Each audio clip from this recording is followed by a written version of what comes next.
ओम शांति। 11 दिसंबर 2022 बाबा के अव्यक्त महावाक्य हैं। रिवाइज मुरली है 18 जनवरी 1993। मुरली का सार है प्रत्यक्षता का आधार दृढ़ प्रतिज्ञा। आज समर्थ बाप अपने समर्थ बच्चों से मिलन मना रहे हैं।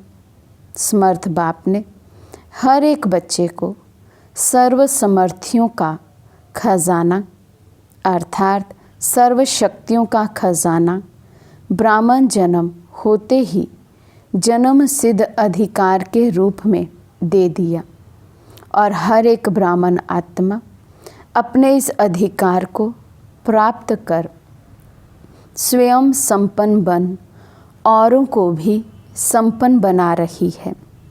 तो जब से ब्राह्मण जन्म हुआ, बाबा ने जन्म सिद्ध अधिकार के रूप में सर्व शक्तियाँ सर्व खजाने हर एक ब्राह्मण बच्चे को दिए हैं। ये सर्व समर्थियों का खजाना बाप दादा ने हर एक बच्चे को अति सहज और सेकंड में दिया है। कैसे दिया है? सेकंड में स्मृति दिलाई है। बाबा ने हमें इतनी श्रेष्ठ स्मृति दिलाई है कि हम आत्माएं ही देव कुल की वो महान आत्माएं हैं। देवताई गुण और देवताई शक्तियों से भरपूर आत्माएं हैं। तो ऐसी स्मृति दिलाकर बाबा ने हमें वो वर्षा, वो जन्म सिद्ध अधिकार सर्व शक्तियों सर्व समर्थियों का दिया है। तो स्मृति ही सर्व समर्थियों की चाबी बन गई। स्मृति आई मेरा बाबा और बाप ने कहा मेरे बच्चे। यही रूहानी स्मृति सर्व खजानों की चाबी सेकंड में दी। मेरा माना और सर्व जन्म सिद्ध अधिकार प्राप्त हुआ। तो सहज मिलाना हर एक ब्राह्मण आत्मा निश्चय और नशे से कहती है कि बाप का खजाना सो मेरा खजाना। बाप के खजाने को अपना बना दिया। आज के दिन को भी विशेष स्मृति दिवस कहते हो। 18 जनवरी को चली हुई ये मुरली है। 18 जनवरी स्मृति दिवस ब्रह्मा बाबा का।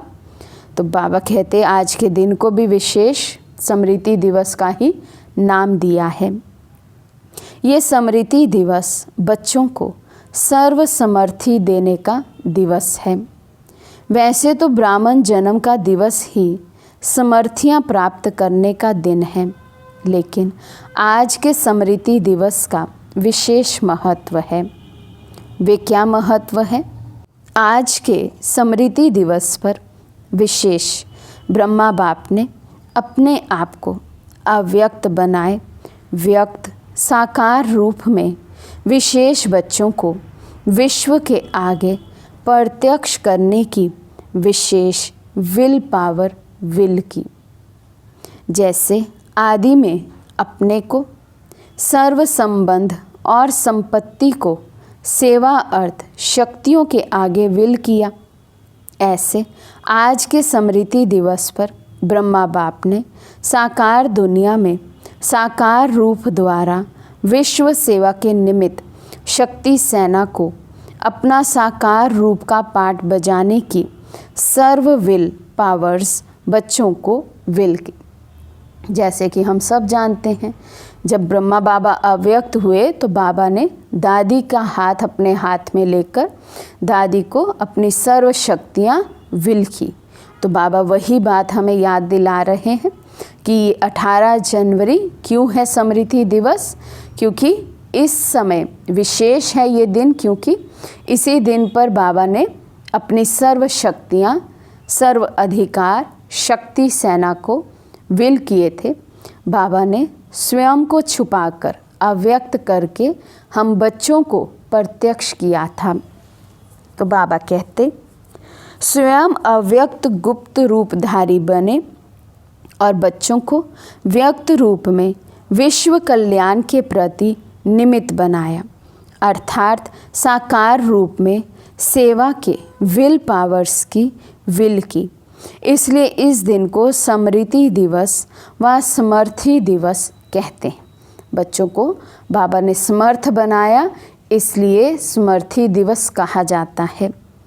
बाप दादा देख रहे हैं कि उसी स्मृति के आधार पर देश विदेश में चारों ओर बच्चे निमित्त बन सेवा में सदा आगे बढ़ते रहते हैं और बढ़ते ही रहेंगे, क्योंकि विशेष त्रिमूर्ति वरदान बच्चों के साथ है।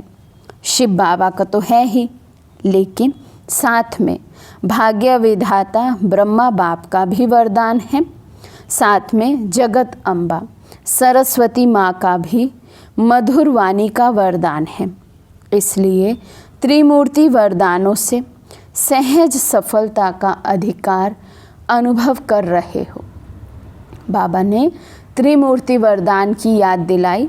शिव बाबा के सर्व वरदान तो हम सभी बच्चों के साथ है ही, लेकिन अव्यक्त रूप में ब्रह्मा बाबा और हमारी मीठी मम्मा के भी वरदान हम अनुभव करते रहते हैं। आगे चल और भी सहज साधन और श्रेष्ठ सफलता के अनुभव होने ही हैं। बाप दादा को प्रत्यक्ष करने का उमंग उत्साह चारों ओर है कि जल्दी से जल्दी प्रत्यक्षता हो जाए। सभी यही चाहते हैं ना। कब हो जाए? कल हो जाए, ताकि यहाँ ही बैठे बैठे प्रत्यक्षता के नगाड़े सुनो। हुआ ही पड़ा है, सिर्फ क्या करना है? कर भी रहे हो और करना भी है। संपूर्ण प्रत्यक्षता का नगाड़ा बजाने के लिए सिर्फ एक बात करनी है। तो बाबा कहते हर एक बच्चे की ये चाहना है कि मैं बाबा को प्रत्यक्ष करूं, मेरे द्वारा बाबा प्रत्यक्ष हो। उसके लिए बाबा कहते एक ही कार्य करना है, कर भी रहे हैं और करते रहना है। प्रत्यक्षता का आधार आप बच्चे हैं और बच्चों में विशेष एक बात की अंडरलाइन करनी है। प्रत्यक्षता और प्रतिज्ञा दोनों का बैलेंस सर्व आत्माओं को बाप दादा द्वारा ब्लेसिंग प्राप्त होने का आधार है। प्रतिज्ञा तो रोज़ करते हो, फिर प्रत्यक्षता में देरी क्यों? अभी अभी हो जानी चाहिए ना। तो बाबा कहते प्रतिज्ञा और प्रत्यक्षता का बैलेंस हो। फिर बाबा ने याद दिलाया कि सभी बच्चे बाबा से रोज़ रोज़ प्रतिज्ञा करते हैं। तो प्रतिज्ञा करते हैं तो फिर बाबा पूछते तो अभी तक प्रत्यक्षता क्यों नहीं हुई? फिर तो हो जानी चाहिए थी। बाप दादा ने देखा प्रतिज्ञा दिल से प्यार से करते भी हो, लेकिन एक होता है प्रतिज्ञा और दूसरा होता है दृढ़ प्रतिज्ञा। तो दृढ़ प्रतिज्ञा की निशानी क्या है? जान चली जाए लेकिन प्रतिज्ञा नहीं जा सकती। बाबा कहते ये अंतर है। प्रतिज्ञा तो करते हैं, लेकिन केवल प्रतिज्ञा करते हैं, उसमें दृढ़ता नहीं लेकर आते हैं। व्रत के रूप में नहीं करते हैं कि इस बात की धारणा की प्रतिज्ञा बाबा से की तो अब प्राण चले जाएं, लेकिन ये बात, ये प्रतिज्ञा नहीं टूटे, ये धारणा नहीं टूटे। ऐसी दृढ़ता इसमें कमी है। बाबा कहते जब जान की बाजी की बात आ गई तो छोटी छोटी समस्याएं व समय प्रति समय के कितने भी विकराल रूपधारी सर्कमस्टांस हो, तो जान की बाजी के आगे ये क्या है? तो दृढ़ प्रतिज्ञा इसको कहा जाता है जो कैसी भी परिस्थिति हो, लेकिन परिस्थिति स्वस्थिति को हिला नहीं सकती। दृढ़ प्रतिज्ञा माना कुछ भी हो जाए, कैसा भी सर्कमस्टांस हो, बाबा कहते भले जान देने तक की बात आ जाए, लेकिन मेरी प्रतिज्ञा नहीं टूटे, मेरी धारणा नहीं टूटे। ये है दृढ़ता। कभी भी किसी भी हालत में हार नहीं खा सकते, लेकिन गले का हार बनेंगे, विजयी रतन बनेंगे, परमात्म गले का श्रृंगार बनेंगे। इसको कहा जाता है दृढ़ संकल्प अर्थात दृढ़ प्रतिज्ञा। तो दृढ़ता शब्द को अंडरलाइन करना है। प्रतिज्ञा करना अर्थात प्रत्यक्ष सबूत देना। लेकिन कभी कभी कई बच्चे प्रतिज्ञा भी करते और साथ में एक खेल भी बहुत अच्छा करते हैं। जब कोई समस्या व सर्कमस्टांस होता जो प्रतिज्ञा को कमज़ोर बनाने का कारण होता, उस कारण को निवारण करने के बजाय बहानेबाजी का खेल बहुत करते हैं। इसमें बहुत होशियार हैं। धारणा अपनी टूटती है, प्रतिज्ञा अपनी टूटती है और फिर कबूल भी नहीं करते हैं कि हम में कोई कमज़ोरी है और ही बाबा कहते बहानेबाजी लगाते हैं। कभी सर्कमस्टांस का बहाना लगाएंगे, कभी कोई व्यक्ति विशेष का बहाना लगाएंगे। अनेक बहानेबाजी लगाने में बाबा कहते बच्चे होशियार हैं। बहानेबाजी की निशानी क्या होती है? कहेंगे ऐसे नहीं था, ऐसे था, ऐसा नहीं होता तो वैसा नहीं होता, इसने ऐसे किया, सर्कमस्टांस ही ऐसा था, बात ही ऐसी थी, तो ऐसा और वैसा। ये भाषा बहानेबाजी की है और दृढ़ प्रतिज्ञा की भाषा है ऐसा हो व वैसा हो, लेकिन मुझे बाप जैसा बनना है। तो अंतर है। बाबा कहते जिन्हें आदत हो गई है प्रतिज्ञा करके फिर तोड़ देने की, उनकी भाषा ही अलग होती है। उनकी भाषा होगी बहानेबाजी वाली। ऐसा था, वैसा था, ये हो गया, वो हो गया, इसलिए हम कमज़ोर पड़ गए, इसलिए हमारी धारणा टूट गई। लेकिन बाबा कहते जो दृढ़ता वाली आत्मा होगी उसकी भाषा होगी ऐसा हो चाहे वैसा हो, लेकिन मुझे बाप समान बनना है, मुझे बनना है। दूसरों को मेरे को नहीं बनाना है, मुझे बनना है। कोई थोड़ी आकर मुझे बनाएगा। कब तक हम धक्का स्टार्ट गाड़ी बने रहेंगे? कोई धक्का लगाए, कोई हमें हमारी प्रतिज्ञा याद दिलाए, कोई हमारा अटेंशन खिंचवाता रहे तब हम ठीक हैं, कोई हमें मदद करता रहे, सहयोग देता रहे तब हम चलेंगे? नहीं। बाबा कहते मुझे बनना है। कम से कम अपनी जिम्मेवारी, अपनी जवाबदारी तो खुद हम उठाएं। मेरा पुरुषार्थ मेरी जिम्मेवारी है। मुझे बाप समान बनना है तो वो मेरी जिम्मेवारी है। दूसरा कोई नहीं मुझे बाप समान बना सकता है। दूसरे ऐसे करें तो मैं अच्छा रहूं, दूसरा सहयोग दे तो मैं संपन्न व संपूर्ण बनूं? नहीं। इस लेने के बजाय मास्टर दाता बन सहयोग, स्नेह, सहानुभूति देना ही लेना है। याद रखना, ब्राह्मण जीवन का अर्थ ही है देना ही लेना है, देने में ही लेना है। इसलिए दृढ़ प्रतिज्ञा का आधार है स्व को देखना, स्व को बदलना, स्वमान में रहना। स्वमान है ही मास्टर दातापन का। इस अव्यक्त वर्ष में क्या करेंगे? मधुबन में प्रतिज्ञा करके जाएंगे और वहाँ जाके बहानेबाजी का खेल करेंगे? पहले से ही पूछ रहे हैं बाबा। मधुबन आएंगे, बाबा से बड़ी बड़ी प्रतिज्ञा करेंगे और फिर वापस अपने स्थान पर आएंगे, फिर बाबा कहते बहानेबाजी का खेल करेंगे। क्योंकि मधुबन में तो प्रतिज्ञा पूरी करना बहुत ईजी है, वायुमंडल है, बाबा की एक्स्ट्रा मदद है। लेकिन अपने अपने स्थान पर वापस जाके वही आत्माएं, फिर वही सर्कमस्टांस, वही वायुमंडल, तो बाबा कहते प्रतिज्ञाएं फिर तोड़ देते हैं और बहानेबाजी शुरू कर देते हैं।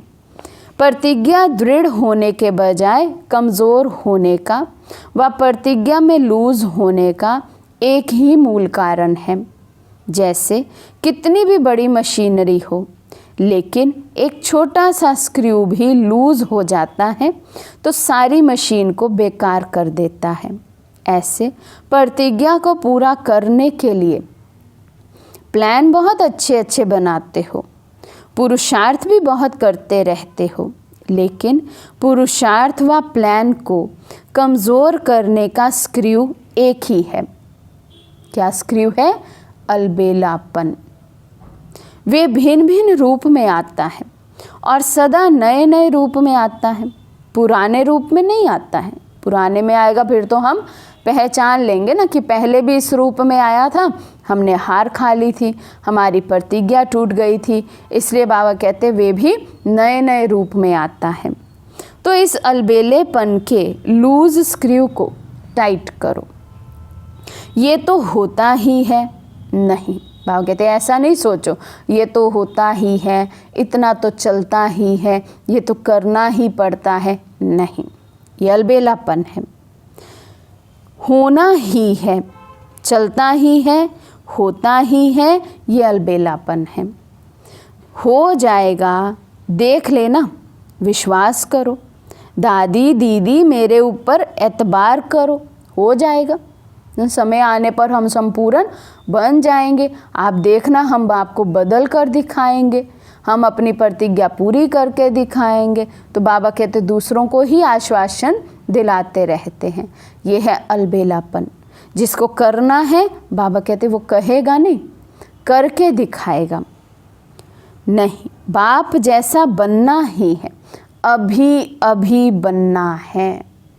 बाबा कहते अब बहुत अधिक समय नहीं है, अभी सोचा, अभी प्रतिज्ञा की और अभी बन जाओ, बस इतना ही समय है। इतनी तीव्र गति होनी चाहिए अब पुरुषार्थ की। देखो बाबा हमें कितनी स्पीड से चलना सिखा रहे हैं और हम किस स्पीड से चल रहे हैं, मैच ही नहीं हो पाएंगे। बाबा कहते तीसरी बात, प्रतिज्ञा को दृढ़ से कमज़ोर बनाने का आधार, पहले भी हंसी की बात सुनाई थी कि कई बच्चों की नज़दीक की नज़र कमज़ोर है और दूर की नज़र बहुत बहुत तेज है। नज़दीक की नज़र है स्व को देखना, स्व को बदलना, और दूर की नज़र है दूसरों को देखना, उसमें भी कमज़ोरियों को देखना, विशेषता को नहीं। इसलिए उमंग उत्साह में अंतर पड़ जाता है। बड़े बड़े भी ऐसे करते हैं, हम तो है ही छोटे। तो दूर की कमज़ोरी देखने की नज़र धोखा दे देती है। इस कारण प्रतिज्ञा को प्रैक्टिकल में ला नहीं सकते। समझा कारण क्या है? तो अभी स्क्रू टाइट करना आएगा व नहीं। समझ का स्क्रू ड्राइवर तो है ना, यंत्र तो है ना। इस वर्ष समझना, चाहना और करना, तीनों को समान बनाओ। समझते तो हम सब कुछ हैं, क्या करना चाहिए, क्या नहीं करना चाहिए, क्या बाबा की श्रीमत है, क्या मनमत है, क्या परमत है, और चाहते भी हैं श्रीमत पर चलना। कोई भी बच्चा ये नहीं चाहता कि मेरे से अवज्ञा हो, मेरे से पाप कर्म हो, मेरे से भूलें हो। लेकिन जब करने की बारी आती है तो वही रावण के संस्कार कर्म में आ जाते हैं। तो बाबा कहते इस कमी को अभी ख़त्म करो, इस अलबेलेपन को अभी ख़त्म करो। तो तीनों को एक समान बनाओ। तीनों को समान करना अर्थात बाप समान बनना। समझना, चाहना और करना, तीनों को एक समान किया तो बाप समान बन जाएंगे। अगर बाप दादा कहेंगे कि सभी लिख कर दो तो सेकंड में लिखेंगे। चिटकी पर लिखना कोई बड़ी बात नहीं है। मस्तक पर दृढ़ संकल्प की स्याही से लिख दो। लिखना आता है ना? मस्तक पर लिखना आता है या सिर्फ चिटकी पर लिखना आता है? तो सभी ने लिखा। बाबा पूछ रहे हैं, मस्तक पर लिखा, दृढ़ता की कलम से लिखा?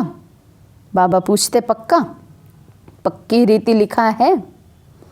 कच्चा तो नहीं जो 2 दिन में मिट जाए। करना ही है, जान चली जाए लेकिन प्रतिज्ञा नहीं जाए। ऐसा दृढ़ संकल्प ही बाप समान सहज बनाएगा। नहीं तो कभी मेहनत, कभी मोहब्बत, इसी खेल में चलते रहेंगे। आज के दिन देश विदेश के सभी बच्चे तन से वहाँ हैं, लेकिन मन से मधुबन में हैं। इसलिए सभी बच्चों के स्मृति दिवस के अलौकिक अनुभव में बाप दादा ने देखा, अच्छे अच्छे अनुभव किए हैं, सेवा भी की है। अलौकिक अनुभवों की और सेवा की हर एक बच्चे को मुबारक दे रहे हैं। सबके शुद्ध संकल्प, मीठी मीठी रूह रिहान और प्रेम के मोतियों की मालाएं बाप दादा के पास पहुंच गई हैं। रिटर्न में बाप दादा भी स्नेह की माला सभी बच्चों के गले में डाल रहे हैं। हर एक बच्चा अपने अपने नाम से विशेष याद प्यार स्वीकार करना। बाप दादा के पास रूहानी वायरलेस सेट इतना पावरफुल है जो एक ही समय पर अनेक बच्चों के दिल का आवाज़ पहुंच जाता है। ना सिर्फ आवाज़ पहुंचता, लेकिन सभी की स्नेही मूरत भी इमर्ज हो जाती है। इसलिए सभी को सन्मुख देख विशेष याद प्यार दे रहे हैं। अच्छा, सर्वसमर्थ आत्माओं को सर्वदृढ़ प्रतिज्ञा और प्रत्यक्षता का बैलेंस रखने वाली श्रेष्ठ आत्माओं को सदा समझना, चाहना और करना, तीनों को समान बनाने वाले बाप समान बच्चों को सदा समस्याओं को हार खिलाने वाले परमात्म गले का हार बनने वाले विजयी रत्नों को समर्थ बाप दादा का याद प्यार और नमस्ते। हम रूहानी बच्चों की रूहानी बाप दादा को दिल व जान सिकवा प्रेम से नमस्ते नमस्ते नमस्ते जी। दादियों से मुलाकात। सभी दोनों ही विल के पात्र हो, आदि की विल भी और साकार स्वरूप के अंत की विल भी। विल पावर आ गई ना। विल पावर की विल पावर द्वारा सदा ही स्व के पुरुषार्थ से एक्स्ट्रा कार्य कराती है। ये हिम्मत के प्रत्यक्ष फल में पदम गुना मदद के पात्र बने। कई सोचते हैं ये आत्माएं ही निमित्त क्यों बनी? तो बड़े दादी प्रकाशमणि दादी जी और दीदी मनमोहिनी जी, तो दोनों से बाबा मुलाकात कर रहे हैं। दोनों को ही बाबा कह रहे हैं कि विल पावर से विल आ गई है पुरुषार्थ में, जिससे एक्स्ट्रा कार्य करते हैं। हिम्मत के प्रत्यक्ष फल को पदम गुना मदद का पात्र बने हैं।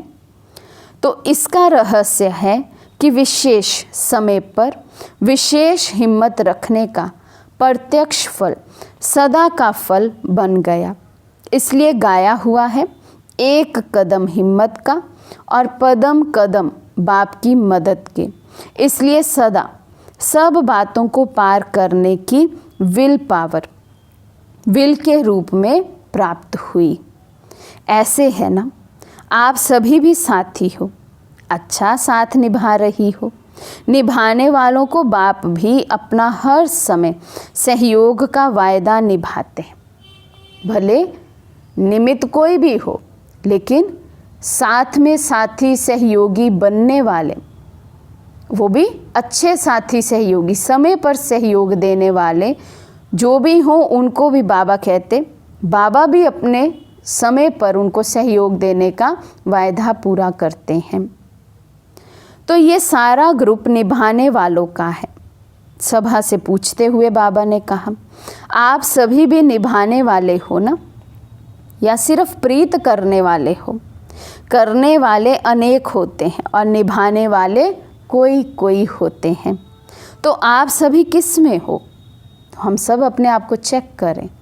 केवल बाबा से प्यार है, बस प्यार है प्यार है प्यार है, ये बोलने वाले, प्यार करने वाले भी। लेकिन दूसरी कैटेगरी है प्रीत की रीत निभाने वाले। जिससे प्रीत है, जब जिस समय जैसे सहयोग की ज़रूरत है उस समय वैसा सहयोग क्या हम उसको देते हैं? क्या हम यज्ञ में सहयोगी हैं? तो बाबा कहते अपने को चेक करो। करने वाले अनेक होते हैं और निभाने वाले कोई कोई होते हैं। तो आप सभी किस में हो? कोटों में कोई हो, कोई में भी कोई हो। देखो दुनिया में हंगामा हो रहा है और आप क्या कर रहे हो? मौज मना रहे हो, वहाँ मूंझे हुए हो। क्या करना है, क्या होना है? आप कहते हो कि सब अच्छा होना है, तो कितना अंतर है। दुनिया में हर समय क्वेश्चन मार्क है कि क्या होगा, और आपके पास क्या है? Full stop. दुनिया में है क्वेश्चन मार्क, हमारे पास है फुल स्टॉप। जो हुआ सो अच्छा, और जो होना है वो हमारे लिए अच्छा है। दुनिया के लिए अकाले मृत्यु है और आपके लिए मौज है। बाबा पूछते डर लगता है? थोड़ा थोड़ा खून देख करके डर लगेगा? आपके सामने 7-8 को गोली लग जाए तो डरेंगे? नींद में दिखाई तो नहीं देंगे ना? बाबा अंत के दृश्यों का ट्रायल बताकर हमें पूछ रहे हैं कि जब साकार में अपने सामने ऐसा कुछ देखेंगे तो क्या डर जाएंगे, या ये याद रहेगा कि मैं आत्मा तो अजर अमर अविनाशी हूँ, मुझे कुछ नहीं हो सकता, जो भी होगा वो इस शरीर को होगा। शक्ति सेना अर्थात निर्भय, ना माया से भय है ना प्रकृति की हलचल से भय है। ऐसे निर्भय हो या थोड़ा थोड़ा कमज़ोरी है? अच्छा, अव्यक्त बाप दादा की पर्सनल मुलाकात, सर्व शक्तियाँ ऑर्डर में हो तो माया जीत बन जाएंगे। सभी अपने को सदा माया जीत, प्रकृति जीत अनुभव करते हो। माया जीत बन रहे हैं या अभी बनना है? जितना जितना सर्व शक्तियों को अपने ऑर्डर पर रखेंगे और समय पर कार्य में लगाएंगे तो सहज माया जीत हो जाएंगे। अगर सर्व शक्तियाँ अपने कंट्रोल में नहीं हैं तो कहाँ ना कहाँ हार खानी पड़ेगी। मास्टर सर्वशक्तिवान अर्थात कंट्रोलिंग पावर हो। जिस समय जिस शक्ति को आह्वान करें वो हाजिर हो जाए, सहयोगी बने। ऐसे ऑर्डर में हैं? सर्व शक्तियाँ ऑर्डर में हैं या आगे पीछे होती हैं? ऑर्डर करो अभी और आए घंटे के बाद तो उसको मास्टर सर्वशक्तिवान कहेंगे। जब आप सभी का टाइटल है मास्टर सर्वशक्तिवान, तो जैसा टाइटल है वैसा ही कर्म होना चाहिए ना।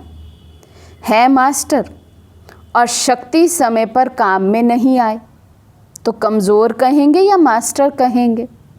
तो सदा चेक करो और फिर चेंज करो।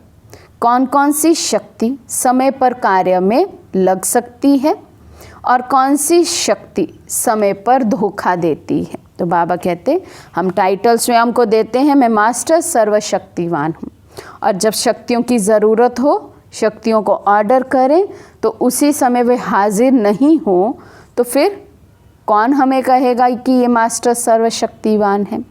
इसलिए बाबा कहते स्वयं को चेक करो, कौन सी शक्ति मेरा ऑर्डर मानती है और कौन सी शक्ति की अभी कमी है। अगर सर्व शक्तियाँ अपने ऑर्डर पर नहीं चल सकती तो क्या विश्व राज्य अधिकारी बनेंगे? विश्व राज्य अधिकारी वही बन सकता है जिसमें कंट्रोलिंग पावर, रूलिंग पावर हो। पहले स्व पर राज्य, फिर विश्व पर राज्य। स्वराज्य अधिकारी जब चाहें, जैसे चाहें वैसे कंट्रोल कर सकते हैं। इस वर्ष में क्या नवीनता करेंगे? जो कहते हैं वो करके दिखाएंगे।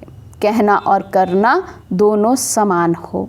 जैसे कहते हैं मास्टर सर्वशक्तिवान, और करने में कभी विजयी हैं कभी कम है, तो कहने और करने में फ़र्क हो गया ना। तो अभी इस फर्क को समाप्त करो। जो कहते हो वो प्रैक्टिकल जीवन में स्वयं भी अनुभव करो और दूसरे भी अनुभव करें, दूसरे भी समझें कि ये आत्माएं कुछ न्यारी हैं। चाहे हजारों लोग हो, लेकिन हजारों में भी आप न्यारे दिखाई दो, साधारण नहीं। तो बाबा कहते हैं ऐसी विशेष आत्मा मुझे बनना है, हजारों की भीड़ में भी मैं अलग से नज़र आऊं, साधारण नहीं लगूं। तो आप न्यारे दिखाई दो, साधारण नहीं, क्योंकि ब्राह्मण अर्थात अलौकिक, ये अलौकिक जन्म है ना।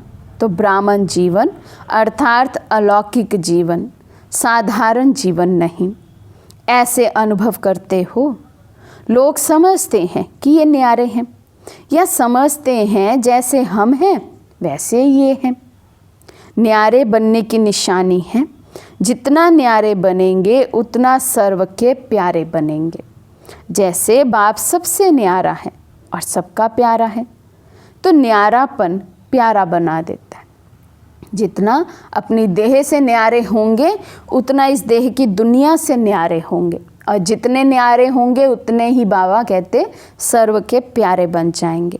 तो ऐसे न्यारे और आत्माओं के प्यारे कहाँ तक बने हो, ये चेक करो।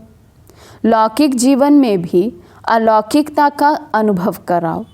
न्यारे बनने की युक्ति तो आती है ना। जितना अपने देह के भान से न्यारे होते जाएंगे उतना प्यारे लगेंगे। देह भान से न्यारा तो अलौकिक हो गया ना। तो सदैव अपने को देखो कि देह भान से न्यारे रहते हैं, बार बार देह के भान में तो नहीं आते। तो चेक करना है पूरे दिन में मैं कितना देह के भान से न्यारा रहता हूँ, कितने अपने ओरिजिनल स्वरूप आत्मिक स्वरूप में रहता हूँ। देह भान में आना अर्थात लौकिक जीवन। बीच बीच में प्रैक्टिस करो। देह में प्रवेश होकर कर्म किया और अभी अभी न्यारे हो जाएं। तो न्यारी अवस्था में स्थित रहने से कर्म भी अच्छा होगा और बाप के व सर्व के प्यारे भी बनेंगे। डबल फायदा है ना। परमात्म प्यार का अधिकारी बनना ये कितना बड़ा फ़ायदा है। कभी सोचा था कि ऐसे अधिकारी बनेंगे? स्वप्न में भी नहीं सोचा होगा, लेकिन ऐसे अधिकारी बन गए। तो सदा ये स्मृति में लाओ कि परमात्म प्यार के पात्र आत्माएं हैं। दुनिया तो ढूंढती रहती है और आप पात्र बन गए। दुनिया अभी भी भगवान को ढूंढ रही है, अभी भी गा रही है तू प्यार का सागर है, तेरी एक बूंद के प्यासे हम। और हम आत्माएं परमात्म प्यार के पात्र बन गए हैं, पूरे का पूरा सागर ही अपना हो गया है। तो सदा वहाँ मेरा श्रेष्ठ भाग्य, ये गीत गाते रहो, उड़ते रहो। उड़ती कला सर्व का भला, सदा उड़ते हो तो सभी का भला हो जाता है, विश्व का कल्याण हो जाता है। अच्छा, सभी खुश रहते हो? बाबा पूछ रहे हैं, सभी खुश रहते हैं? सदा ही खुशी रहना और दूसरों को भी खुश करना, कोई कैसा भी हो लेकिन खुश रहना और खुश करना है। अच्छा, आज का वरदान है श्रेष्ठ कर्म और योगी जीवन द्वारा संतुष्टता के 3 सर्टिफिकेट लेने वाले संतुष्ट मनी भव। श्रेष्ठ कर्म और योगी जीवन द्वारा संतुष्टता के 3 सर्टिफिकेट लेने वाले संतुष्ट मनी भव। श्रेष्ठ कर्म की निशानी है स्वयं भी संतुष्ट और दूसरे भी संतुष्ट। ऐसे नहीं मैं तो संतुष्ट हूँ, दूसरे हो या नहीं। योगी जीवन वाले का प्रभाव दूसरों पर स्वतः पड़ता है। अगर कोई स्वयं से असंतुष्ट है या और उससे असंतुष्ट रहते हैं तो समझना चाहिए कि योग युक्त बनने में कोई कमी है। योगी जीवन के 3 सर्टिफिकेट हैं। एक स्वयं से संतुष्ट, दूसरा बाप संतुष्ट और तीसरा लौकिक अलौकिक परिवार संतुष्ट। जब ये 3 सर्टिफिकेट प्राप्त हों तब कहेंगे संतुष्ट मनी। स्लोगन है, याद और सेवा में सदा बिजी रहना ये सबसे बड़ी खुश नसीबी है। याद और सेवा में सदा बिजी रहना ये सबसे बड़ी खुश नसीबी है। अच्छा, ओम शांति।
Thank you.